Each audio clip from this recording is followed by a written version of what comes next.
All right, welcome to The Old Man and the Three, presented by Cash App, episode 7. Kevin Love. Kevin, thank you for joining us. I appreciate you having this beautiful home. This is our first in-person podcast we've done since March, so Indeed. We're pretty excited about this. Amazing. We're at my house out here in Sag Harbor. You've been spending the last couple months out here as well. Did you have any FOMO, any jealousy from missing out on playing in the bubble? Yes, and I think a lot of the reason was because, it's just, I'm over 10 years now in the league, and it was just taken away from me like that. My 12th season, it just ended abruptly. I think on top of that, we have young guys like a Darius Garland, a Kevin Porter Jr., Colin Sexton, like guys in their first or second year, 19 or 20 years old, who whether it be KPJ or whether it be Darius only played 4 games at Vandy. Yeah. And then KPJ, he was suspended, didn't play that many games at USC. So they didn't even get to go through the league twice, get to figure different guys out. People didn't figure them out.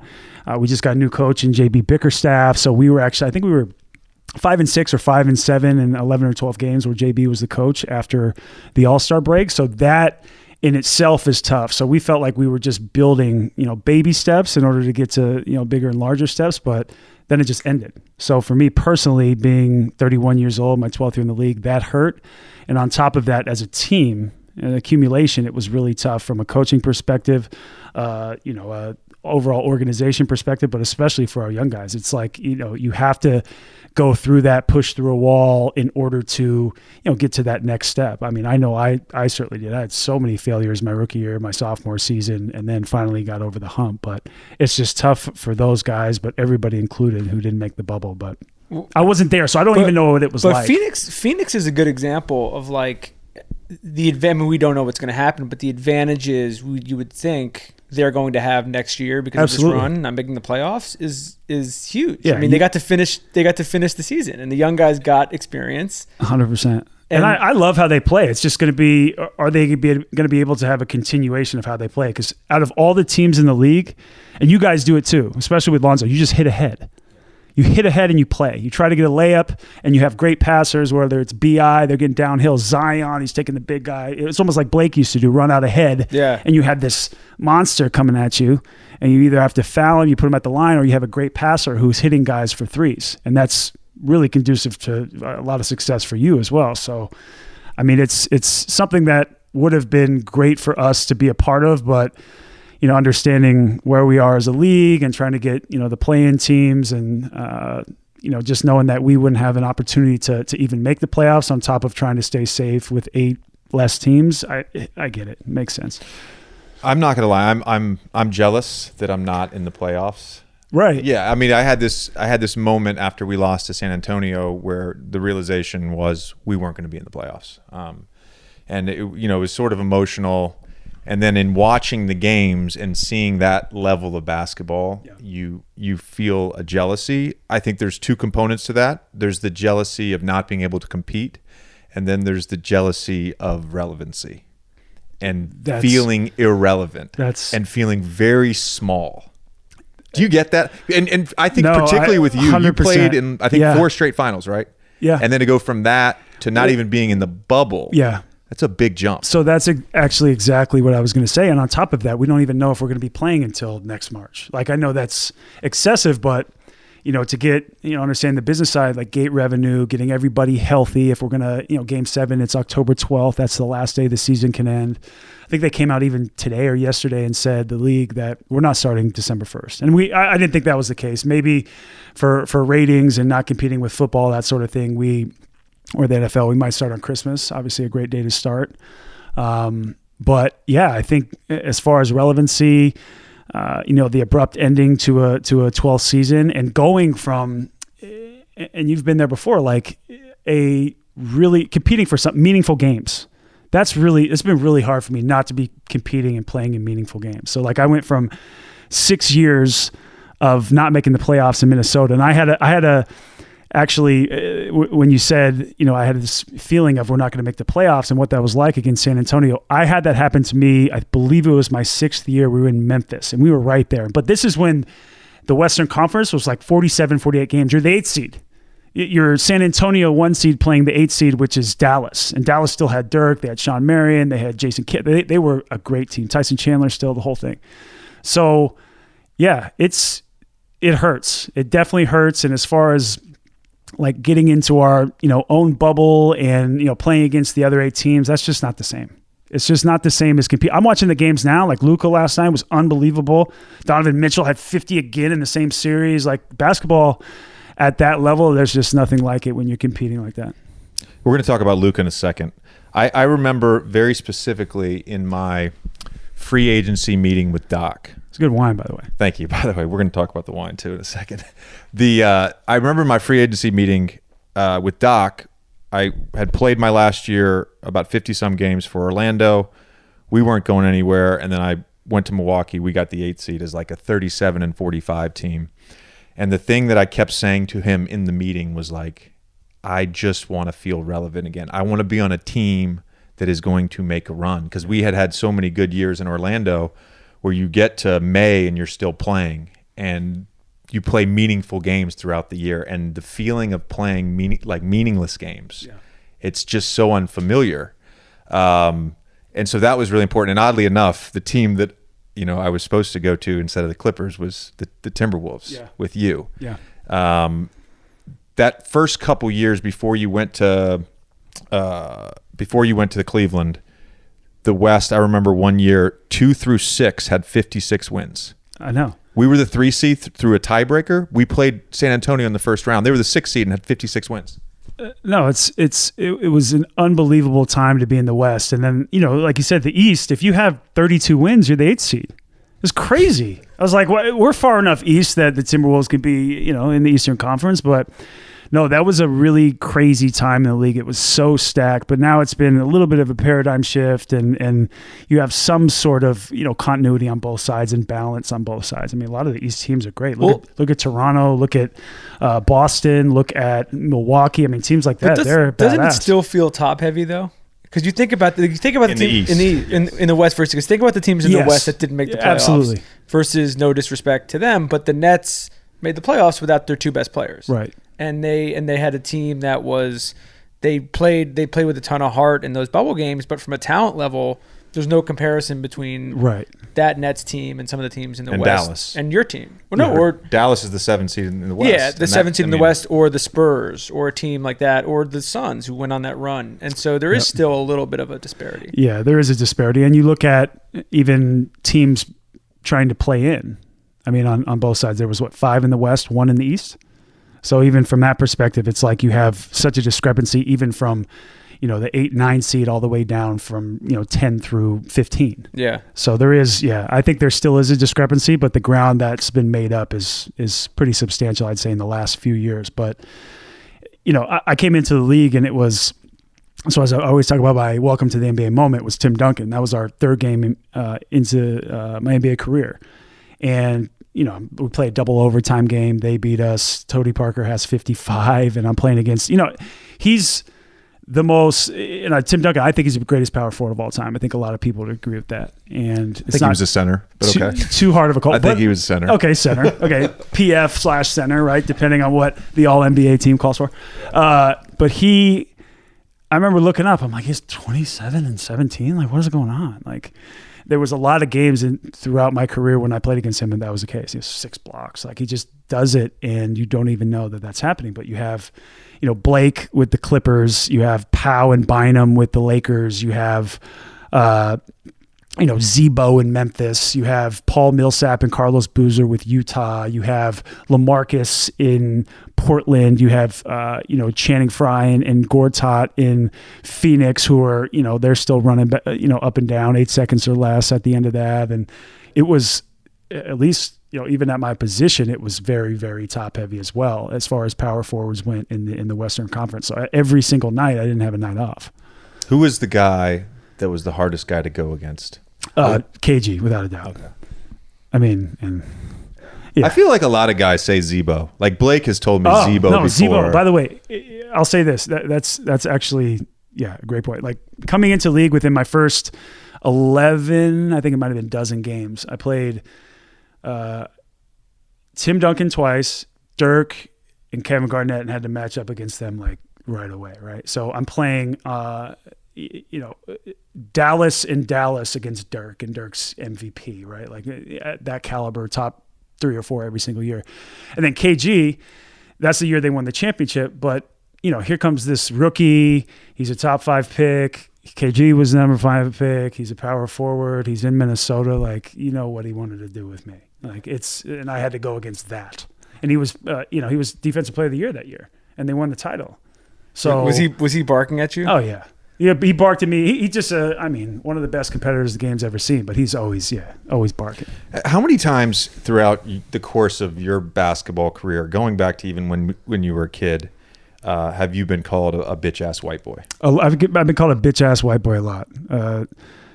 S-my-D, white boy, white boy, you ain't shit. Look at this punk-ass white boy. Who's got the chump? It's like, white men can't jump.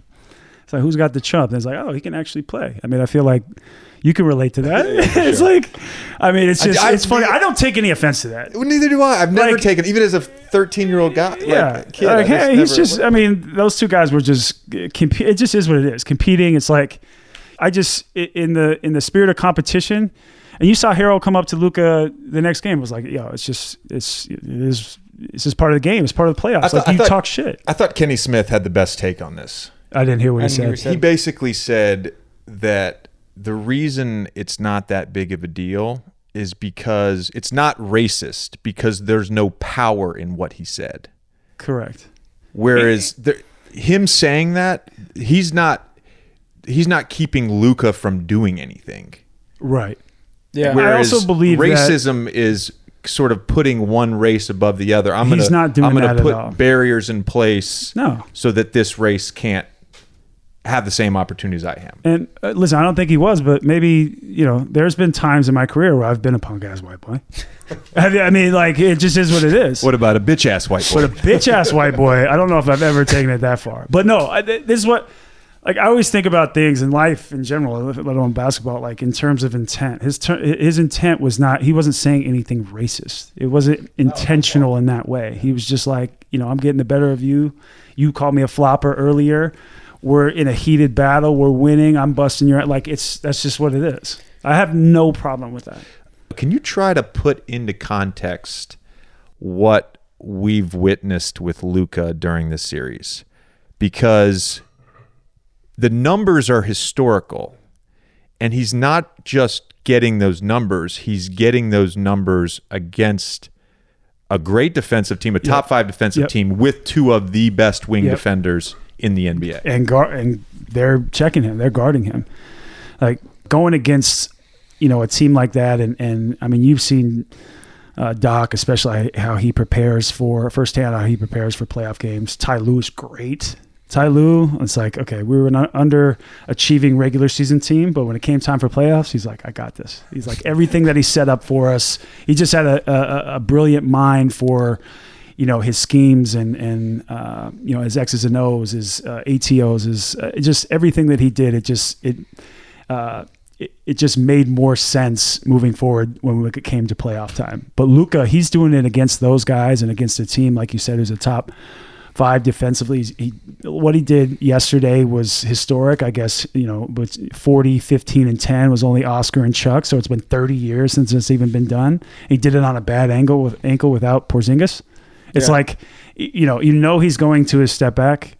You know that the play is going to be drawn up for him. He already has 40. It's like, of course that shot's going in. But he's taken himself from, I said it yesterday, it's like from being right at the cusp to now bona fide superstar. The numbers that he's putting up right now in the first round, taking his team to a 7 seed in a Western Conference, like we said, was pretty top heavy, to play against a 2 seed where at his position, he shouldn't be doing this. Yeah. You look at it on paper, you're like, okay, this is the matchup.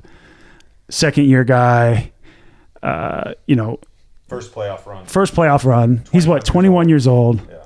It's just unbelievable. It's hard to put into words what he's doing, because I don't know if, we just haven't either seen it in so long, or he might even get to a point especially if they win. That's going to put him in a whole different stratosphere. If they beat the number 2 seed for a team that was likely, a lot of people said coming in, that was the favorite. Title favorites. Probably. Yeah. Vegas-wise, the title favorites right now. There you go. Do you think people in the league are surprised at this level of Ascent so quickly? I think everyone knows he's an amazing talent, but I mean, I personally am. I'm shocked because typically, I talked about earlier, like our young guys going through the league a couple times and coming back, knowing what they have to work on and coming back and then going through the league again and kind of having like a slow start or a slump. I think you saw it with Donovan Mitchell, who now, like I said, 2 50-point games in the same playoff series, but like to ascend that much so fast, it's like, I mean, it's unbelievable. It's stuff you only see in the true greats of the game, I feel. I feel like the league is in really good hands. Really good hands. Really good hands. We mentioned the Suns earlier. What Devin Booker did in the bubble was incredible. Luka, Trae Young, of course. There's just so many good players. There's a lot across the league. What do you? Is there a difference? Maybe in terms a little bit of like explosiveness, but in terms of you gonna ask me about effectiveness. No, and effectiveness. What's the difference between James Harden and Luka? Oh wow! I think that's the comp right there.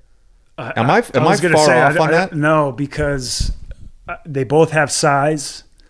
I mean, you look. Everybody said, "Oh, he had 13 assists, 43 points. He can really score the ball." But like he's 6'6", had 17 rebounds. Yeah. It's like usually you give up something to have something, but he had 17 rebounds. People want to look at all the stats. He shot this from the field. I'm like, he had 17 rebounds. He's the point guard.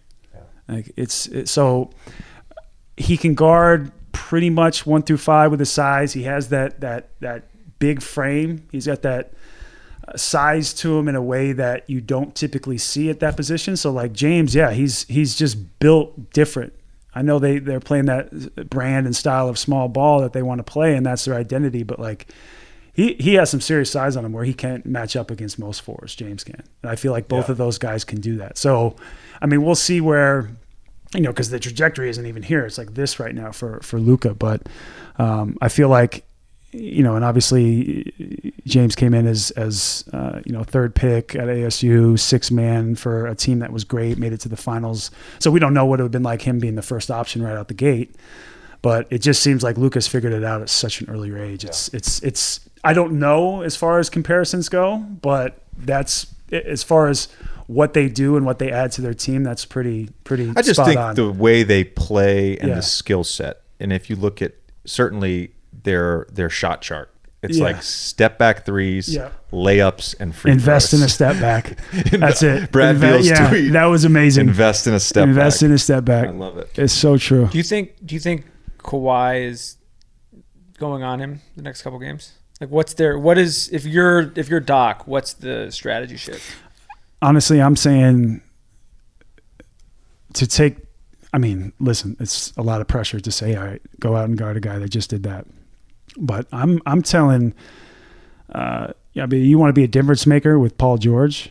Like I'm putting you on him, and I'm saying, like, don't even. I mean, that's what I did in the finals in 2016. It was like, you know what? I had this concussion. I'm a little bit out of sorts. I'm out of rhythm. I'm having a tough time. I'm just gonna focus on defense. So like, Game 5, that's all I did. Game 6, same thing. Game 7, that was really, I'm a rebound. I'm a play defense. Like I think that's what he should focus on right now, knowing that he's going to catch a rhythm. He's Paul George. Like we've seen it before. Like it's going to happen. But you want to win. Let's just get through the series. So let's stick you, who's taller, who's been first team all defense. I know Kawhi, but Kawhi's scoring the ball right now. He's playing great. He had a career year. Let's let him be Kawhi. Let's give him all the energy he possibly can on the offensive end. And if PG's struggling, he needs to get off ball. We need to put somebody else on him. So be it. But I would put him personally. That's why I'm never going to be a coach. But I put him on Luka. I like it. By the way, we are drinking Domaine Dujac, which is a red Burgundy. I know what they are. I can never pronounce I'm them. terrible with my He's French. the only person. Oh, yeah. No, but you're I try, but we had this conversation with D Wade a couple weeks ago. Like you are exceptional at the pronunciations compared to everybody else. Yeah, I would say that was pretty good. Although you probably rehearsed that in front of the mirror. You compare yourself to like sommeliers and like the best. We're just normal people drinking wine. Like we don't. We are not at the same level. it's an enjoyable red burgundy, which for everyone out there is a Pinot Noir. Yeah. There we go.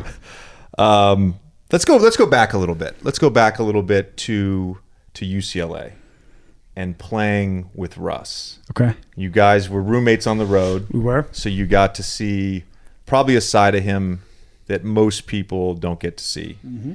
And I actually had dinner with him randomly one night in the bubble. He was like standing by our table for an hour talking to TJ and Doug McDermott, TJ McConnell and Doug McDermott. I was like, Russ, at some point you can just sit down. So he sat down, had some wine with us. It was really my first time interacting with him. And I came away from that thinking to myself, wow, this guy is totally different than anything I've experienced, any interaction I've had with him on the court. Yeah.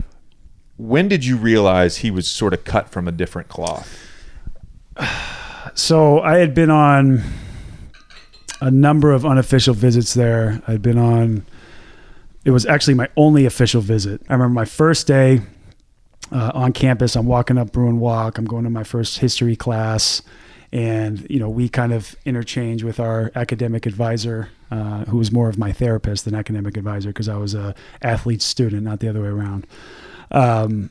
And he made fun of my clothes. I'm this 18-year-old from Portland, Oregon, who doesn't know, how to dress. You look at Russ now, it's funny, but like my bag, this Topps backpack from the All-American game, it's just the whole thing. So I was like, okay, well, let's go get on the court. Let's play fives at the Wooden Center, or let's play fives at the men's gym. The men's gym, remember, it was crazy. So that was my first time seeing him, and they always let 5 UCLA players on against 25 other pros, or if USC came, they would put their guys in. But I can remember that first day. It was like Jordan Farmar, Baron Davis, a few other point guards from the league. Could have been Rafer, who was on Orlando at the time, but he was just grabbing a rebound at the top of the square, bringing it down, kind of surveying, dribbling up the court, getting up, getting way above, finishing with his left. Just his body control, how he passed, what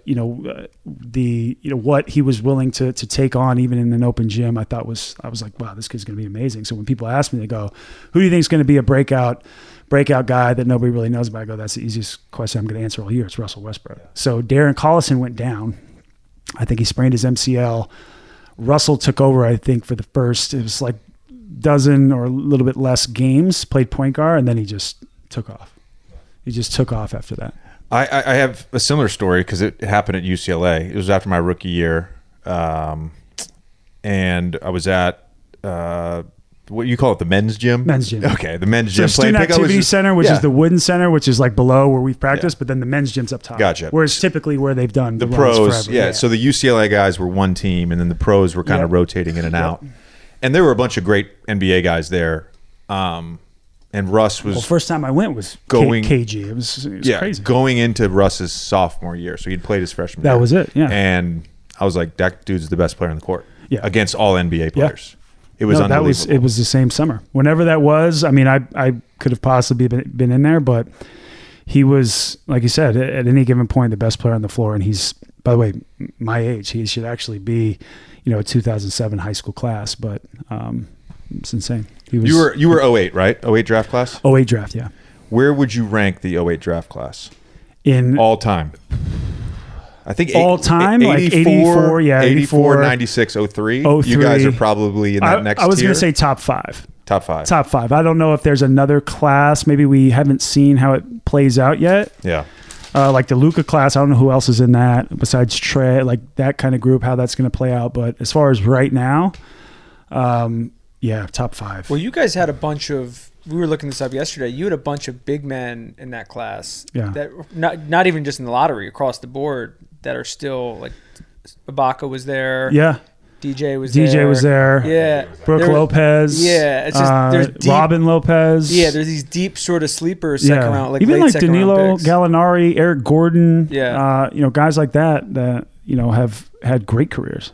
Great careers. What was when you got to campus at first, like, you guys were amazing from the jump. Yeah. Well, I mean, we were ranked coming in number 1. And what was your final record? 30-4? 35-4. 35. I believe 35 and 4. Were you surprised at how fast you adapted to that game? No, because I had been going and playing that. Like my dad always had me playing up. So my brother was 3 grades my senior, young for his age, but 3 grades my senior. And my dad's like, yeah, you're not playing with these kids. You're going to play up. He goes, I don't care. You're going to get your ass kicked. That's just how it is. And my dad had the presence of mind, like, okay, the best basketball players are going to be in the inner city. That's just the way it is. So like, yep, here you go. Just going to drop you off, figure it out. So he did that with me. He had me playing up. He had me playing against high schoolers when I was 13, 14, 7th, 8th grade. He had me playing against NBA players. Fortunately, I had a high school coach that was, at the time I was in middle school, but I was coming up, allowed me to play with the varsity team or at least practice against. And then, the Blazers were right down the street. So I was able to, and thankfully I had a friend who, every once in a while had courtside seats and he'd be like, here, come watch this. So I had a first, very, very close, talk about proximity to like, okay, let's watch Shaq. Let's watch Yao Ming. I was like, okay, I have a lot of work to do. So, it obviously took a lot of work to get to that point, but I think playing up with my brother was a very, very big thing for me. I don't know if that answers the question, but you mentioned when you were talking about the Russ story walking across campus, you mentioned your just sort of goofiness and awkwardness at that age. Yeah, and my mom had cut my hair. I was like 35 pounds heavier than I am now. Like it worked great, but I knew I was going to transition and play at a very high level in college. I just knew it because all the guys that were ahead of me and were going to be top 10 picks, I felt, not only could I compete with them, I could get the best out of them. I told Tommy this last night. He said this was a bad draft topic. I said we should draft with Kevin the best glow-ups. The best. I'm top of the top. Body train. The best. Your glow-up is, to be fair, you're one of one. Honestly, I remember my first haircut when I got down to UCLA. I had actually one of my dad's friends was like, oh, I'm going to take you down to Carson. He took me to big shout out to Our People Barbershop in Carson. And I remember going in there, they're like, okay, what do you want? I was like, maybe just take a little bit off the top. And then, I have this facial hair. I don't know what to do with it. So they like gave me this chin strap, buzzed my head with like a 1.5. And I was like, okay, I guess this is my look. I came back into the weight room the next day. Everybody's kind of looking at me like, who's this guy think he is? But no, that was looking back. I mean, so funny. Cause like, I'm kind of patchy right here. So when it came down, it was just so bad. But looking back, I mean, you're also just a lot bigger. I was a lot bigger. You're a lot bigger. And it worked for you basketball-wise. But I'm very thick. My whole family, there's a little bit more size and thickness on my dad's side, but like my dad is he has like the Corey Brewer body. He's like 6'9", and he was just so skinny. The rest of my family so skinny, and then somehow I ended up like this. But I'm thankful I did because like my size has helped me have success. You had early success in the NBA, and then you made the transformation of your body and your look. You know what I mean? Yeah. This guy's the been look everywhere. is huge. Yeah. Just the look is huge. Well, you're the trimmed beard, the haircut. I'm not just saying this. You're probably now top 5, like most likely to be in GQ, stylish. Dude, wild. You're going to see at the Italian Fashion Week, all that stuff. Like freshman year Kevin, rookie year Minnesota Kevin. I don't think anyone on the outside looking in is going to make that prediction you would be in that place. He knew it. I knew it. I just looked at myself in the mirror. And, no, honestly, I could have never, thought that as well. Plus, like, what was the motivation for this transformation? Honestly, there was no motivation. No, but just like to get in unbelievable shape. Because let's be honest, a lot of young guys at 19 or 20, you're averaging a double-double in your second year or whatever it was. Like, you're not thinking to yourself, oh, I've got to completely change my body. I've already had success. I'm good. Yeah. I'm good for the next 10 or 12 years. It was having to adapt to the new game. It was pace and space. I mean, it was just, the game was getting so fast. Everybody's like, oh, bring fat Kevin Love back. It's like, yeah, okay. But, you see, Jackie McMullen did a story this year, and she, was asking me because I was one of the guys after Dirk that, 4 or 5 men that really started shooting threes at a high clip, like really shooting threes, especially, I think one year I shot over 500 threes in a season. And at the power forward position, I don't know how many guys had done that before, so that was, I guess, something that I considered on top of like my body didn't always feel good. I felt fine rolling the ball out, but after about 60 games, I'm like, okay, I have a little bit too much weight on me. And like moving with these smaller 4-man or, teams playing small ball, playing with the traditional 5 and really 4 guards, maybe the 4-man's a small forward. I thought, okay, I do have to keep enough weight on me in order to, sustain and still get the best out of myself. But playing at 265, 70 pounds wasn't, conducive to playing, 15, 20 years in the league. So that's really what I saw. Could I eat enough? Could I get back to that weight? Absolutely. But no, I don't want to. Well, I don't feel good or look good. It's commendable, by the way, that you have kept that off. I mean, it's become clearly a lifestyle for you, and you've completely embraced it. ESPN body will not call if he goes back to the OG Kevin Love who knows, body. Though? Yeah. So I wanted to ask, because you brought up the 3-point shooting. So you actually averaged more 3-point attempts per game than I did this year. And I'm wondering, as much as it was the game changed and the positional requirements changed, it seemed like a lot of that change happened when you got to Cleveland. Yep.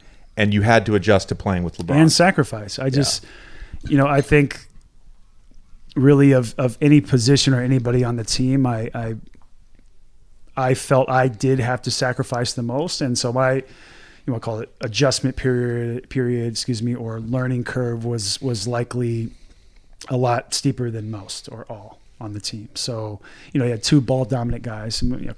Kyrie's a magician with the ball. We've all seen that before. LeBron is just a once in a generation talent, arguably the greatest player ever, playing downhill. He's a freight train. So it's like, all right, this is how we're going to set up. We're just going to get out of the way. We're going to space everybody around. We're going to put, J.R. Smith. We're going to put Iman Shumpert. We're going to put, Kevin Love in the corner. So a lot of my, positioning on offense was either being at the break or in the corner. So like if I was running, I typically wasn't running for a layup, or, the beginning of the game, I wasn't posting up. We would put somebody in the dunker, and then we would space the other, 3 around while Braun was either playing a pick and roll or just opening up the floor for both those guys. So I really had to transition, my body into being a little bit lighter. Maybe not as light as I, was when I came in, but also I was like, okay, I'm gonna have to shoot a lot of threes. I might have to completely change my game. And that was 25 years, or I should say at the time it was probably 20 to 20 plus years of organized basketball, having a dad and having a teacher that tells me, okay, we're playing from the inside out. Yeah. We're going to start here. This is going to be your first touch. You're either going to get a nice post touch, post move. You're going to get an easy bucket, get to the free throw line. You're going to get yourself going there. And then you can start working your way out. But all the touches start in, we're going to feed the big fella. So for me, that was a really hard adjustment. That was a really, really hard adjustment. I'm really curious about just the psychology of being the third guy in a big 3, because I think Bosh went through this too, 100% in Miami. And D Wade briefly talked about this. It was more in reference to getting older, and people expect you to be D Wade, or they expect you to be even Kevin D Wade Love. at the end of his career. They're like, but it's a different role. And so this is sort of 2 parts, but is the writing on the wall from day one, or do you sort of have to figure it out on the fly?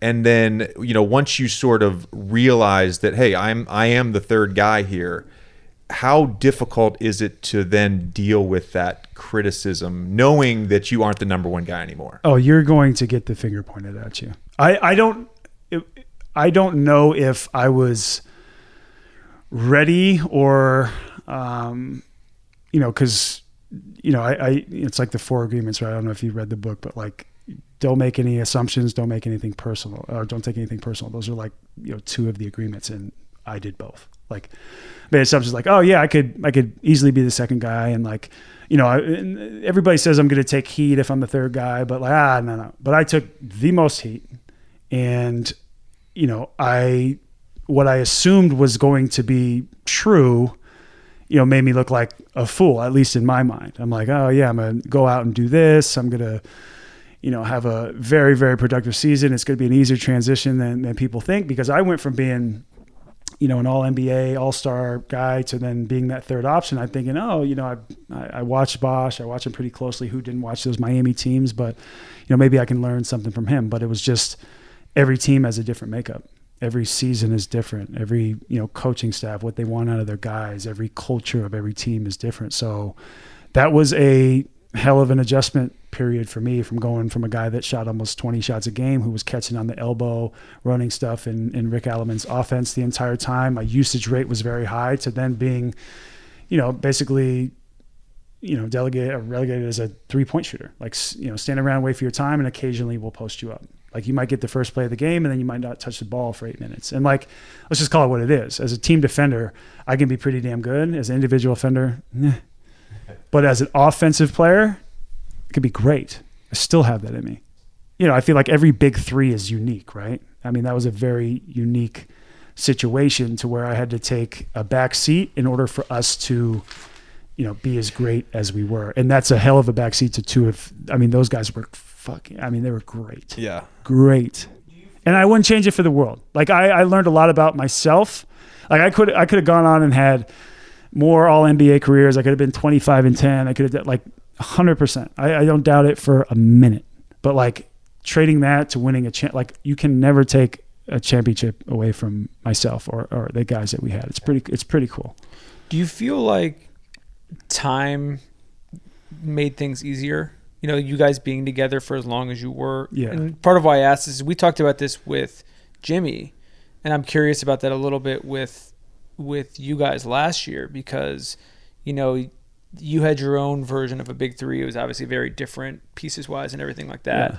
But it's really hard to mesh things like that right away. Yeah. You're just the role that from just a straight up mental space, going from being a all-star Olympian, everything like that, to a guy that's like stand in the corner and shoot threes is not a thing that anybody is going to be equipped to do like in 30 seconds. Yeah.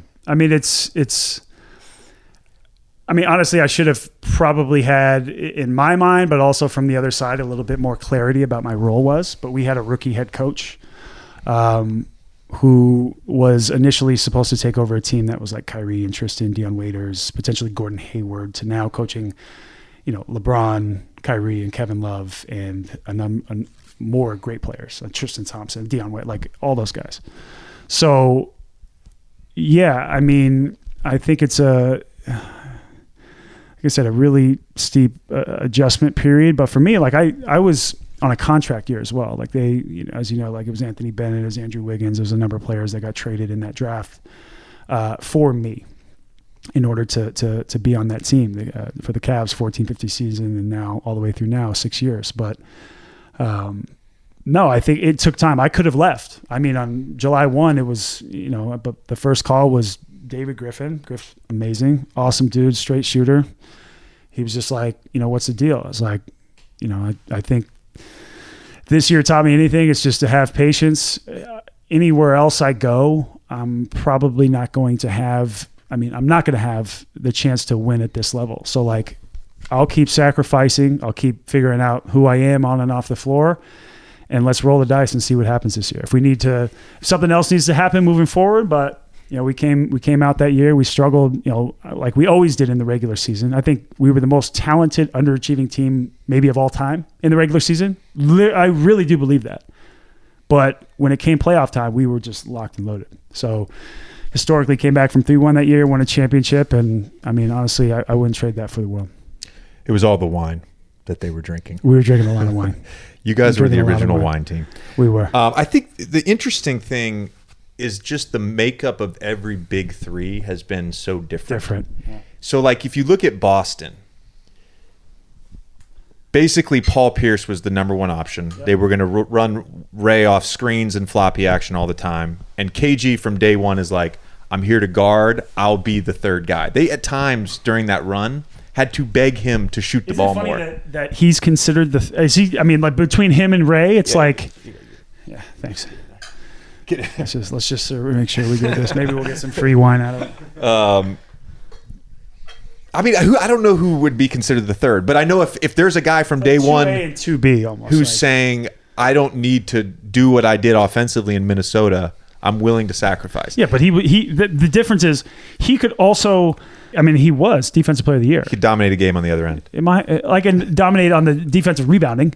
I could get you, I still say today, if you want me to go out there, average 15 rebounds a game, I can. But it's going to sacrifice probably a little bit more, but I'm fine with that. What do you need me to do? Yeah. Like, I probably would not have said that earlier in my career, but KG, all-time talent, again, one of the, we're talking about power forwards, maybe a center, of all time, the best of all time, he could do both. It's just very rare that you have pretty much everything.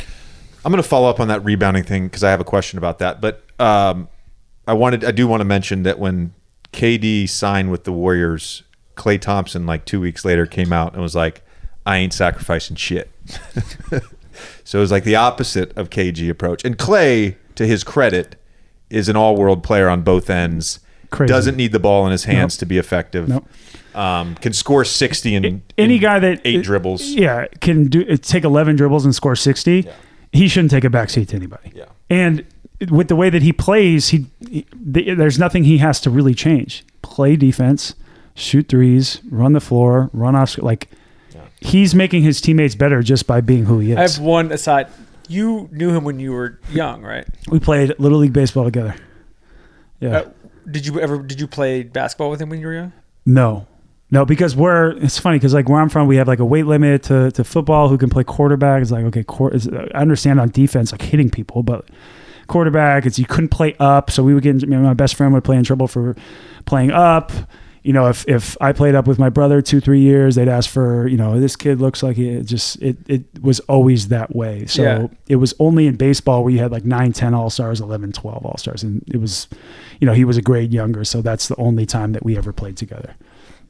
His dad announced the games. I played with Mikey, his older brother, who was a year older than me. And actually Trace, the youngest, was the best baseball player. It is kind of funny for the other players in that team where it's like, I played Little League baseball. No, it's hilarious. Klay Thompson. No, it's really, really funny. Two All-NBA players. Yeah, it's really funny. And, at his position and in general, I think, Klay, he'll come back this year, be another All-Star, All-NBA. They'll have a chance to win the title, especially, considering what they have the second pick. But, yeah, I mean, it's crazy. He'll come back and be Klay. Early in my career, I had dinner one night after a game with BJ Armstrong, who's an agent now with Wasserman, and I was with Wasserman at the time, and we were talking about like elite skills in the NBA. Love BJ, by the way. BJ's great. Yeah, and he was talking about Dwight, and he said what makes Dwight so great, his elite skill, is that he can rebound outside of his space. Yeah. He doesn't need the ball to come to him. I mean, I played with him for 6 years. I saw him block out 3 times in 6 years. He could just get the ball because of his length and his athleticism. You're a little different, but you're still as effective rebounding the ball. So obviously it's positioning and fighting for that position. But what are you actually watching when the ball goes up? I mean, some of it's a lot of it is feel, honestly. Trajectory, in Minnesota, a lot of guys were missing shots. No, okay. You can run that. It's okay. I'm just messing around. But he's going to get a hate tweet from Kevin Martin. Yeah, right. Exactly. Kevin Martin's in Ohio. He can come find me. No. Yeah. No, I think anticipation and just relentless pursuit, like assuming that everything is going to be a miss. And so like trying to position yourself. But for me, it's like, I'm not the tallest guy. I can't jump the highest. So leverage, I feel like, is everything. It's not necessarily getting lower, but it's body position. It's kind of where your defender is or where the offensive player is, and, understanding that hit first mentality as well, like being super physical. So I've always prided myself on, it used to be only because I've stepped out farther away from the hoop that, it's not as many offensive rebounds anymore, but defensively it's, always ending the next team's possession, like trying to make sure that they don't get another opportunity. Cause now it's, instead of getting it 2, they're catching the ball and, you've been a part of this, how many threes do you have? 2,000? Like, how many of those are, the big man rebounds, they're looking to hit you, boom, straight up. Like that kick out, especially now when it's shot clock goes back to 14. Yeah. Like it's a lot of time has to go up. The best time to shoot a 3 is after an offensive rebound. Exactly. Absolutely. But for me, it was just that relentless pursuit of every ball. You've said this to me before. I think you said it to me last summer when we were at one of our dinners in New York City, and you said this to Jackie in the ESPN article, that your work on mental health is your life's work. Yeah. It's that important to you. So for anybody who was essentially living under a rock the last few years, you wrote this amazing piece in the Players Tribune, and you talked about having this panic attack. I think it was November 2017. Is that right? Yeah. So I think it's incredible that, an all-star, all-NBA, world champion, gold medalist has said that his biggest accomplishment in life will be this work as opposed to what he does in basketball. I assume that you knew something was amiss prior to that panic attack. And yeah. I mean, I've known it my whole life. Yeah. I just never was willing to confront it. Yeah, or accept it, or I just always tucked it away, compartmentalized, but it's just, it's either, it's inherent. It comes from, a certain side of the family, and also it's just deep seated and in there. So until that time, it happened in such a public setting that I was like, I can't have, and I told Jackie this too, because she started asking me these questions because of how I reacted from an interaction between her and Channing Frye, because we had lockers right next to each other. And she actually came to Cleveland and it was interviewing Channing. And I kind of said to her, and this was the title of my article was, everybody's going through something. And she was like, huh? Like, where did that come from? Because she was asking Channing about, getting the game taken away from him, from his heart, and having to deal with that. And,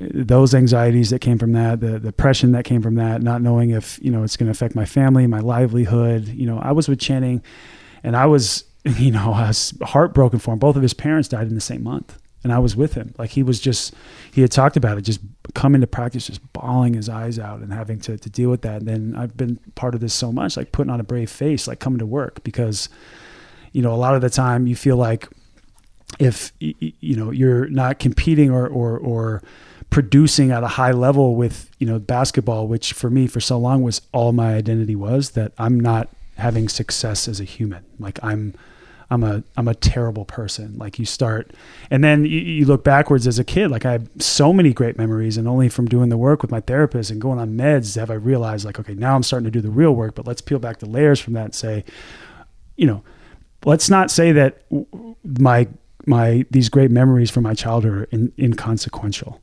Like there was some really, really great moments. You just happen to, bury this in your best friends and family. Like people didn't know it, but I do think it is something that's going to be my life's work. And it's like the pandemic that nobody's talking about. Nobody wants to talk about it. If you talk about women that are pregnant, what they're dealing with, people not being able, essential workers having to, pick between their family or, going out and bringing money home and putting food on the table and risking their life, doctors or nurses. Teachers coming up. Teachers, for a lot exactly. of teachers now. Like, just started. I can imagine like having kids and having to homeschool. Like I imagine you never respected teachers more, right? Like if you asked me to do long division right now, I'm like, oh geez. But then racial lines play a huge part too. It's like, you got to consider all the weapons that people try to use against, people of color. If you come out and say, especially in corporate America, in a workplace, you're applying for a job, if you're vulnerable or you say, hey, I deal with anxiety or depression or a mental health disorder, it's just another weapon that people can use against you. So like, you have to consider that as well. And like, if it wasn't for, I always say, like I mentioned DeMar all the time. He's probably fucking sick of it now that I say, but like, if it wasn't for him, like a black man from Compton who, he comes out and says, he has depression, like you just don't talk about that. And he said that, like I was at the Aspen Ideas Conference with him. He's like, no, we just don't talk about it. It's not something that like is said. So for him to do that, for me, I was like, let me follow that up with, and tell my own story. So bringing it back full circle, Jackie, there was talk at from former and current teammates, like at the All-Star game in a couple of years back in Los Angeles, that like, hey, did you hear about Kevin Love? Kevin Love's dealing with this. And so media members started reaching out to me on top of Jackie being like, hey, this is what's being said. So I was like, my heart just sank. Like, my anxiety through the roof. I was in a horrible, horrible place. Terrible year for me. My hand was broken at the time. We had the big meeting where, the team was just, I was like, listen, I'm going through something right now, and I can't expose it to you guys right now, but just stay with me. And it was just like, we don't give it. Everybody goes through something, but, and on top of that, away from the court, and there's just so much going on. So I knew at that time, I wanted to take this upon myself, because I don't want anybody telling part of my story or my story, but me. I've been open because I had to see a therapist at Duke. I don't think I was prepared as an 18 and 19-year-old to deal with fan abuse. Well, a lot of people say, you were the most recruited player of all time. Most hated. Most hated. No, but like a lot of people have said, recruiting wise, like, yeah. I will say this because like there is something to, this guy's a one and done guy, so like. Yeah. There's something too for a guy that's going to say 2, 3, 4 years. Yeah. So like maybe even more so, whether you know it or not, probably recruited at a very high level. But people disliked you. People definitely disliked me. Well, dislike is one thing, hate is another. They probably hated you. They hated me. But so, I saw a therapist, and then after my DUI, of course, I had to do some court mandated therapy. But as I've gotten older, I've reconnected with someone and started seeing someone like a year ago. And, what you and DeMar have done is amazing. But I think for me, so much of my anxiety is basketball related. Mm-hmm. And so it's really interesting. The thing that brings me the greatest joy, obviously other than my kids and my wife, but the thing that brings me the greatest joy, the thing I love doing the most, also brings me the most anxiety. And it's this really weird paradox. Yeah. And I feel like for a large majority of our peers, it's the same thing. Like, what percentage of guys do you think in our league are dealing with some form of mental health issues? I would go as far to say half. And if it's not them, it's someone within arm's distance. I've had guys in the league, a lot of guys actually come up to me and say, whether it's them or not, how they used to go, I know somebody that is dealing with this, but it's actually them. Yeah. Like, whether it's that or it's a family member, a close friend, or former player, like, hey, what do I have at my disposal here? What will healthcare take care of? What does the league offer now? Like, we've gotten to a point where, obviously putting a mental health professional on every team is great, but okay, what's next? Like, we can continue to scale up these messages and PSAs to tens of millions of kids across the world. And it's such a global game. Like, okay, what's next? Like, what are we going to continue to do to provide these services for people? Because as you saw, the numbers are staggering. They're crazy. And especially I feel like in young minorities, and I think it's for every person dealing with a mental health disorder, depression, acute anxiety, bipolar disorder, schizophrenia, whatever it is. I think it's for every one person or 10,000 people, there's one therapist. Yeah. So this was my follow-up question. I know that's not answering your question, but this is a follow-up question I have to that, because I think it's easy, not easy. It's never easy to talk about this stuff. Yeah. But it's easy for us to find a resource. It's really easy because, we're associated with the team, or our Players Association has incredible resources. Obviously, everyone we know at the league. For the average person that's going through this phase during the pandemic, that wants to talk to someone, who's available? Where would you point them? I mean, so I'll say it like this, because I only know what I've experienced myself, and also learned the last couple of years, especially in starting my fund. And that's not why I'm here to plug that, but like, we need to continue to, we say like, the pillars, right? I've talked about that, but like stigma, we have to continue to talk about it. Like, we're more likely to detect it if somebody's talking about it. So we need to continue to, and everybody has their own times and own deadlines on when they want to expose these things. But like I always say, you can't heal what you don't reveal, right? Education. I'm working on an education program now to where people are sharing first person stories. I mentioned either themselves or within arm's distance. And it's very soothing. Like I'm a notebook guy. I write stuff down. It's my way of remembering, like even more so than writing it in my notes in my phone. Like if I can write it down, I see it, boom, I can remember. I'm super visual. So we're working on that with 9th and 10th graders. We have a pilot program going right now. Hopefully that'll extend through a number of places, maybe even throughout the entire country, because you learn about physical health. You learn about, I'm trying to think, sexual health when you're growing up, but you never learn about emotional health. Like these stats, like this type of, for me, and I'm sure with you, like statistics typically tell a story. And like, to me, that tells a story. Like with all the social injustice and everything that's going on with COVID-19, like it's linear. It's not like it's a bunch of different things, and it's super complex, but it is telling you the story. And then there's, I think, tools and research. Like without the research, there's no tools. Without the tools, there isn't going to be further research into how these are working. So that's another thing that we're working on. So we've been super strategic about, like working with Headspace, meditation. It's become even like, those type of brands or those type of accessible things. They, some of them cost money, some of them are free, but we've been able to, kind of leverage it and get it to the masses, which has been great. I did it with, a lot of UCLA and a lot of the workers at, that work every day at the arena and work in our front office, and our traveling team. I got them because it's so much more than just a meditation app now, but it's, really physical health and wellness, knowing what your triggers are as well, having somebody to talk to. Like one guy who's done, one of the best athletes of all time is Michael Phelps. He's done a great job of having people go to his platform, have accessible things to him, because and medication is hard too, because medication costs a lot of money, and these drug companies are it's all about capitalism. It's all about making money. So they can set a number in healthcare. It's not universal, right? So they can set a number on how much this stuff is going to cost. I do take meds because I think, once you get the medication right, and some people are Eastern, Western philosophy, but for me, it was like I was able to really start the work once I got to that baseline.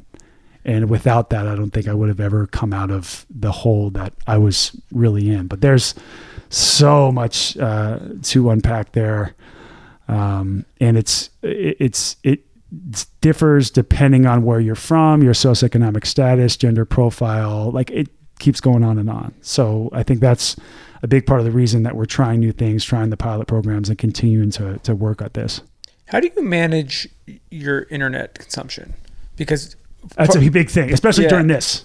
Because it's every part of what is, my guess is, when they do studies on this, leading to a lot of this is people are in front of their phones and they're in front of their screens all day long, and consciously or subconsciously, that is leading to these different triggers that they may not even realize are happening. That are causing some of this. Yeah, it's emotional and behavior. It's warfare. So and you have to keep young people off of it. And it's impossible because they all have screens, all have their iPads, they all want to consume stuff, even to just get away from it all. But it's hard to get away from. Yeah. And, so much of this, like if you look at young people, by the age of 14, 50% are diagnosed with a mental health disorder, right? 1 in 7 kids have, something, and half go untreated. By 24 years old, it's 75% are diagnosed. So it's really a young people problem. More kids are committing suicide than ever. It was it came out in 2018. It was a 10-year study that in Ohio, suicide was up 24% overall, and 80% in people over 60 and under the age of 14. 14. Like when I first read that and it was setting in with me, I'm just like, I can't even imagine. I mean, how... God forbid, but you have kids that are all under 14. Yeah. And it's like to even consider that would be something crazy that they were going through, but it's psychological warfare, and behavior is going to change far after what happens in the brain. Like you don't see what's happening up here. So being able to have early intervention or, see warning signs or be able to, go through different screenings, like that's going to be huge. That's the future. But how do we use technology to our advantage? How do we make this work how do we make stuff more accessible to those who honestly have, far less than we have? I think, objectively, one of the things that makes like you coming out and DeMar coming out so important is for our listeners or for whoever else, following this stuff at home, they look at you guys and they're like, these guys are the pinnacle of success. Yeah, or superheroes. That's how I looked at you're like super. You are the Shaq best. You're the up. best in the world. Literally the best in the world at a very high profile thing that everybody tries to do. You have all the money. You have all the different sort of things that you would look at as shiny objects. And so they're like, if these guys are going through this, maybe it isn't so bad for us to come out about it. It normalizes it in a way that is I think really helpful and important for people to just address it. Yeah. I mean, the more we talk about it, the more we pay it forward in that way, the more, it's not a sexy thing to talk about. Yeah. People aren't looking at me like, they're like, oh, I commend you for saying that, but like, it's not cool. Yeah. I know that. And I was also like, oh God, I think what Jackie was telling me is a lot of people don't want to, a lot of these guys that I've talked to, they want to go off the record. And she did like a 5-part series on ESPN, but a lot of guys want to go off the record because they're afraid it's going to, affect their financial future. I mean, listen, this whole thing is, I try to say like, I'm not an expert. I don't pretend to be. I'm trying to learn like all of us. But I think like with Black Lives Matter and social injustice as well, like if I don't truly feel like I'm going to get through to somebody, I'm going to try and educate myself and do all that I can so that when I can make a big difference and the timing is right, boom, I'm going to do it. Even though I'm still coming forward and talking about all these issues, but I'm not going to be, try and be the face. I want to say, hey, how can I be an ally? What can you tell me? What did you did something with President Obama? Yeah, so I was with both of them. Yeah, because I'll tell you why. So this was, an easy, I guess segue is the wrong word, but it was easy to then work with them because I know what they're about. And, President Obama and the South Side of Chicago and the Obama Foundation are working with like the new leaders of tomorrow. And, because social change and change in general, like the youth movement and like the younger generation and that demographic is powerful. Like you saw it with Parkland, Florida. Like all the stuff that happened with that after like we met with those kids exactly a couple summers ago, and I was like, oh my, wow. I was blown away. Yeah. They're crazy. No, impressive. It's crazy. They're so impressive. And they're like 16, 17, 18 years old. So like that whole thing is super powerful. And then on top of that, I mentioned Chris, like he's trying to even the playing field for, underserviced youth and making sure that, as far as when it comes to electronics and anything they need within the confines of their school, they have everything they need in order to take that next step or get into a better school or a better college or, make it easier, take the weight off of their parents when they're at home. So I think it's, those were two easy things because I was on a panel with them during All-Star Weekend, Saturday of All-Star Weekend, was on a panel with them plus Giannis and Mike Wilbon. It was super cool to see what they were doing. And I was like, this is an easy way to get involved and help in a very, very positive way because they're both doing great work. Kevin, while we close up this part of the podcast, I just want to say Tommy and I all the time on this, we talk about dehumanizing athletes versus humanizing athletes, and the work you're doing, I just want to commend you. It has certainly humanized all of us, and thanks for speaking out. Of course. All right, Kevin, let's get to the speed round before we get to this episode's draft. All right, my first question, if you could own a winery in one winemaking region, what region and why? Oh, man. I mean, don't go Homer on me here. No, I won't. Trust me. Yeah, what is it? Right up the street. Long Island. Yeah. Long Island's great. Shout out Wolfer, Summer in the Bottle. Yeah, Wolfer, say what's up. I'll give you the address later. I mean, it's easy to say like Bordeaux and Burgundy, right? But I love big, bold, heavy wines like you would drink out of a chalice in Middle Earth, like we're in, But I would say, there's like probably Sassicaia.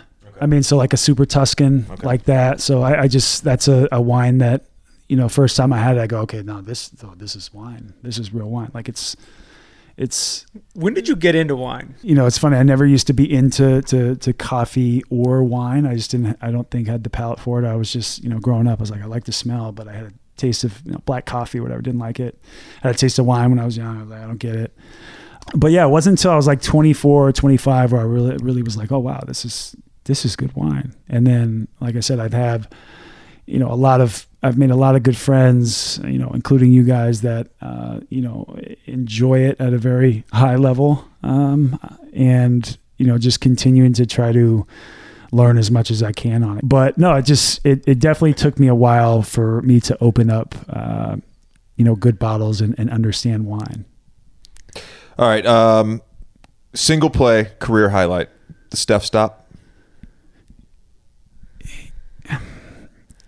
Because of what was at stake, probably, and because of how I changed my mindset after, missing a game and a concussion. They were like, just focus. I said to myself, like I talked about Paul George earlier. I just focused on defense and rebounding. So, yes. And I'm trying to think of another time. Like, I think there was a shot against, it was the Clippers. I think there was that shot against the Clippers that I hit that game winner, because that was like, a team that was on the rise. Rick Adelman was coaching. We had, pretty good balance throughout our team. Big Pekovic, Ricky was playing great. After that game, we were, 500. We were hyped. Then we had some injuries and it was tough, for a little bit of the portion of the year, and that set us back. We didn't end up making the playoffs, and again, that was like a 48-win 8th seed, so that was tough for us. But that was a big shot in my career. I felt like I had, I guess, I don't want to say arrived, but in a way, yes. What's the worst shit talk, college or NBA, you've gotten? The most that's like shaking you to the core? KG. It's pretty much an easy answer, because when I came in, I was 19, 20 years old, like coming in and then facing him within the first few games. It is true also with the Minnesota history, especially. Totally. There's an extra layer there that I think people would overlook in hearing this, but you have to consider that when I say this, because I think he always feels some sort of way about the organization, ownership, and he's outspoken about it. Yeah, and you're you're the sort of hotshot replacement. I'm the 5th pick. He was the 5th, and I'm here's this new guy coming in from UCLA, thinks he's has a sweet chin strap. He's there's something to that. Like, fire haircut. Yeah. Great haircut. All right, so you're also a food guy. You have your last meal. What restaurant are you picking? I know my friend Louis in France, in Paris. Is it Chez Me Louis? Le Me Louis? I forget how to say it. But you see, I put my tongue at the roof of my mouth there. But I would eat there for my last meal, because it's a very tight space. You can maybe fit 20, 30 max, but like 20 people in there comfortably. And it's like just side of the street. You walk in there and Louis is the guy serving you, big fat Louis. And it's just one of the most unbelievable meals I've ever had. Best wine I've ever had in Paris. It's one of those, romantic romance type of places that just make you feel a certain way. I think it's a combination of like, okay, food, obviously company, who you're there with, but also ambiance, feel, aura, energy, all of that combined into one. It's a pretty special place. Paris is a lot of places like that. Like just Paris itself. Paris itself is like coffee shops, just little. That's why I'm just like La Déchéance. I just try and fake a little bit of French, so they're not like this American. Like ugh. This is my last question for you. So you and I both live in New York City. We choose to live in New York City. I love it so much. In the off season, you can't live in New York City. Where are you living? You don't have kids, by the way, so this is an easier. You can't live in New York City. Where are you living? By the way, because of who's there, but like who's across the Brooklyn is so great. So great. Brooklyn is so great. You'll end up in Brooklyn someday. Right. Like I almost feel that way. To be clear, not on the Nets. I'm not saying he's coming to the Nets. What I'm saying is you're going to end up. You'll get a Brooklyn brownstone. You'll have kids, Brooklyn brownstone. When did you do the New York? It's funny you actually asked that, because when I remember in high school, I was writing this thing out, and I like to say I was 19 years old when I wrote this, but I was like, I'm going to have an apartment in New York City by the time I'm 30. Threw it out there. And like a couple of my friends knew I said that, so like they always held on to that. And June 13th, I was 29 years old. On June 13th, my birthday is September 7th. I closed on my apartment at 29 years old, 2 months before my 30th birthday. And that was like, it's one of those moments where like you look back, and I have been pained by this a lot lately. And this is probably a deeper thing with the mental health aspect, but like pained with like a lot of regret in even my career, and like missed opportunities and like things, it's a long, lengthy thing, but that's one of the things where I finally gave myself credit, like patted myself on my back and said, you know what, that's pretty cool. Like, and I had spent 11 off seasons, including the one when I got drafted going into my rookie year in LA. But for me, LA just became, and I love seeing my guys. I love seeing other athletes because, I try to surround myself with like energy that supports my goals, or I like, being with my homies and helping them out, or like jumping on a dope ass podcast now. Like, but no, I really do feel that way. And yet I was just like, you know what? I need a change. I love New York City. I feel like when you live there, and this is so true, I figured this out. When you live there, it becomes such a different life. People are like, I don't know if I could do New York City. I'm like, if you live there, you wouldn't say that. You make it whatever you want it. And the beauty of it is something's always going on. You always have your place if you just want to chill. There's always basketball. There's always a place to work out. You can chase the game. Everything else will chase you back. There's no place, like Jerry Seinfeld just wrote something today, like, okay, you guys want to move out of New York? You want to go to Connecticut? You want to go to Maine? You want to go to Maryland? Go ahead, because we're going to build it back. New York is so resilient, and you can't fake it there. I love that. It is true. Have you followed this thing about the last couple of weeks? People have been saying like New York is dead. New York's never dead. Never. It'll never be dead. Never. It's impossible. Because it'll change. The resolve there. It's New York City will always be it. I have two ones to close. But he still hasn't fucking answered the question. You have to give us another city. You have to give us another city. If Vancouver, BC. Okay, thank you. That's a good answer. All right. It's an easy answer for me too. Vancouver, BC. First question. You had a period, I think you've chilled out a little bit, but you had a period where your Instagram was like the greatest thing. I can't travel, so what last summer. Yeah, so last summer. So I'm at the Sag Harbor Pharmacy. But it wasn't just that you were. It wasn't just that you were in cool places, because like whatever, a lot of people go to cool places. It was like every photo was like you and your dog on like a mountain, and it was completely incredibly lit, and everything about it was just like exceptional. How did that happen? So I love storytelling, and I'm not going to look back and say like I wish I would have had more fame. I wish I would have had more money. It's like, no, I think you're going to look back and look at relationships and experiences. And like, if I have to pay, the only time I'm going to pay huge money for something other than like, okay, I want to make sure I'm comfortable in where I live, is like, I'll buy time if I can manipulate time to where I can get it back, or it's experiences. As soon as we get to a place where like, what do you guys offer? What else can we do? What's something that nobody's talking about? What food? We just filled up the time with experiences. It's pretty cool. Good balance. Tommy, in the interest of time, you don't get to ask your last question, all right? Okay. You don't get to ask your last question. JJ wants to draft. Let's get into this. Yeah. I'm anxious to draft. All right. Tommy, please explain this week's draft. All right. So in honor of summer winding down. Just point that out. We're going to draft the best movies or television shows that have something to do with the beach in any capacity. I don't know many TV shows that are like Lost. Well, we're gonna Kevin, you can't. I will give some. Well, I'm not supposed to say anything. Some pretext to the listener is we told Kevin We told Kevin this category last night. At first, he was confused about it, and then he decided to name like 5 of the things. Well, and then you told me JJ's going to steal everything. I was like, okay. Which he will do. I see who we're dealing with here. Yes, and so the way the draft works is you go first. You're the guest. You go first. JJ goes second. I go third. We snake it, but whoever you pick, I can't pick. So this is why I was like, but it can be either or. Like either or. It can be. We're not doing TV and then doing movies. No. Just 5. Okay. So 5 either or. So you're up first. You're the first pick. This is. Oh, I need to write this down. Well, I didn't look anything up is the thing, and I kind of forget what I said. I almost want to result to the group chat. But I'm going to go with a movie that is unbelievable because it was one person on an island the whole time from a FedEx plane crashing, and that is Castaway. Tom Hanks, you kidding me? Wilson. He comes back, and the Titans lost the Super Bowl by a few yards, which that was the biggest thing to me. I was like, wow, yeah, I mentioned the Super Bowl. They moved They were the oil. And so anyways, that Castaway, I'll leave it there. That's a great first pick. It was on my big board. R.I.P. Wilson. I'm going to go number one pick for me, Jaws. Ooh, I feel like that's a good one. Indisputable, like iconic. Definitely top 3 to 5. You can't really argue. We're gonna need a bigger boat. Iconic. It's iconic. Music, the sound score is incredible. All right, should I go one? Oh, we're snaking. We're snaking. Yeah.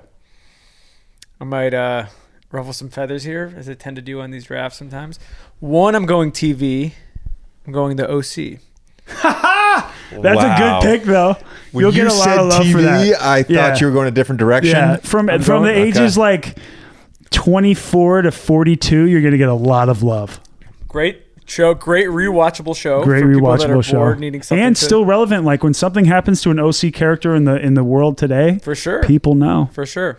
All right, that's one. Second, it's typically like page 6, but second is going to be a little surprising, and you guys might not think that this counts, but if there's a beach in it, it counts. It's one of the ones we discussed last night. Saving Private Ryan. You motherfucker. What an asshole. I knew he was going to take does Normandy count? Like, oh yeah, like we lost so many good men out there. Like, okay, that's fair. Okay. So long as we know there's transparency, I was going to say that. I had to take it off the board because it was already in your brain and I knew it was coming out and I wanted to pick it. And I think it won Best Picture that year and won a bunch of Oscars. Listen, so like, I need an Oscar movie in my top 5. That whole movie is incredible. Yeah. When they're driving up the farm and it's the mom. And then she just falls down on the porch. Yeah. Just tears. Just crazy. Because a lot of people had to deal with that. Man, that was somber. Downer. All right. My number 2 pick is TV. I'm going to go Lost. Jaws and Lost to start us off. That's solid. Wow. I thought you were going to say Moonlight. He's just going obvious. Just going obvious. Okay. I'm going with what I want to watch. Fine. Okay, you know what? I'm gonna do it. And what Ryan Cohen, who analyzes every draft. I could say I'm trying to get wins now. You're gonna win this draft. I already know JJ's gonna win this draft. By the way, for the fans. The actual movie, The Beach. Never seen it. You're gonna pick that? I'm not gonna pick that, but I've been there. I'm actually gonna go with a cult classic, and you guys, I think, will appreciate this. Weekend at Bernie's. What's the beach Don't connection? Laugh at that. What's the beach connection? There's a beach in the movie. Like I was saying like last night. Okay, you don't want to do that? Fine. No, you can do it. You just have to wait, there's a beach in Moonlight. It won Best Picture. So pick Moonlight. You get 2 picks, by the way, because we're snaking it. So you get another pick. Yeah, but hold on. How can you not appreciate Weekend at Bernie's? Can I ask you a question about Weekend at Bernie's? So was it set in the Hamptons and filmed on Bald Head, or vice versa? Because I think it was filmed on Bald Head Island in North Carolina, right? The last time I saw it was when I was like 13. And it was your number 2 pick. Weekend at Bernie's. Listen. Really glad Kevin. Okay, hold on. Kevin. Let's bring it back. I don't have stuff written down. It really threw me for a loop, and I had to get in my what do they call that, the war room. I had to get in my war room was when you pick Saving Private Ryan. He's learned his mistake of not telling all of his picks. Dunkirk. Christopher Nolan, Dunkirk. Dunkirk's a good pick. Weekend at Bernie's and Dunkirk. I didn't say Weekend at Bernie's. So Dunkirk's you said 2. Weekend at Bernie's. So you have 3. Go 3. Okay, Dunkirk and no, you said Weekend at Bernie's. You're definitely owning that's that 2 one. and 3. Okay, you're 2 and 3. Weekend at Bernie's and Dunkirk. I'm going to say, so my 3rd pick, I'm going to go Casino Royale. Wow, I totally forgot. Beach scene, and by the way, and arguably he's in the best of the new Bond of the that's a good Daniel pick. Craig Solid pick. And an unbelievable remake. And honestly, I think Daniel Craig. A lot of people get mad at Sean Connery. He's the best Bond. Who? Daniel Craig. Yeah, I agree. No, Sean Connery is better than Daniel Craig. Okay, but Daniel Craig's the best. All right, what about Sir? I forget Roger Moore. All right, I got 2. We don't talk about. All right, I got to take it off. Baywatch. If we didn't pick it, people would give a shit. Original Baywatch. No, second one. Zac Efron and The Rock. Not The Rock. Zac Efron. Do not watch that. I'm running out of stuff. Honestly. All right, that's 3. I'll give you. I have some more. 3. That's why I have a big board. Yeah, I have enough to pick. See, why didn't I look at that for Weekend at Bernie's? I'm gonna get honestly. I'm gonna get a little bit of some love from Weekend at Bernie's. I'm just letting you know. I don't think so. The comment section is going to be. What's your second one? My second one is Forgetting Sarah Marshall. Great. Oh, that's a great one. That was my next pick. All right. I'm going to give you a I'm gonna have to pivot Hawaiian name. Kyoku. All right. Kyopi. My next one is going to be Road to Perdition. Now you may not think this is at the very end. Okay, that counts. Yeah, McGuire shoots Sullivan. Yeah. His kid walks in, Sullivan then shoots McGuire. Great movie. And then it's like Paul Newman. Yes. Great movie. I mean, was that his last film? Paul Newman. Ooh. Your movies are a little serious though. Talking about the beach. We're talking summer light. You took forgetting somber guy. Yeah, you think I'm somber? Jesus. Road to Perdition. Yeah, you know when the guy dies at the end? Is a happy summer watch. Yeah, the dad gets shot at the end after all. Jesus. Yeah, the kid, the mom and the kid died, and the kid, like, okay. Enjoyed it. I'm not picking Blue Crush. I'm not picking by the way, that's where I was going. Do it. Blue Crush. Take it off the board. Take it off the board. Yeah. Blue Crush is 4? For sure. Okay. You get 5 too. The sex appeal, I need to see your big board. No, I'm not going to show you that. Okay, fine. I'll have to rack my brain around something else. Okay, movies. Don't forget TV. Boardwalk Empire.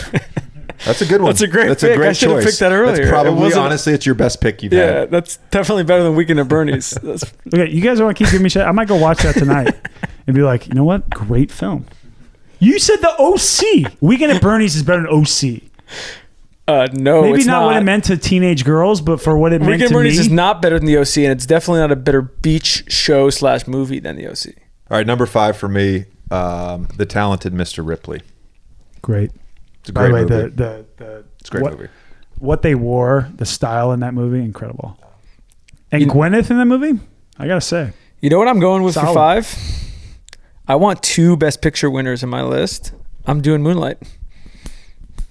I got to say, you have a solid list. I think I won this one. I got Saving Private Ryan. I got Moonlight. No, I wasn't going for the win. I was going for the ha-ha moment with Weekend at Bernie's, and then I had to set it off with this is what always next draft you're going to be better.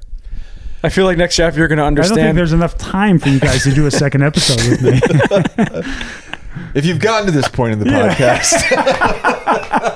Exactly. Oh boy, I'm sorry, guys. Oh, I get a little long. The season is starting tomorrow. Kevin's got to go. Kevin's got to go back to the Elite 8 I'm up for bubble. my next contract. Oh God, the Delete 8. All right, Kevin. Thank you for the time, for the insight, for the terrible draft choices. This has been episode 7 with Kevin Love. We're out. Thank you.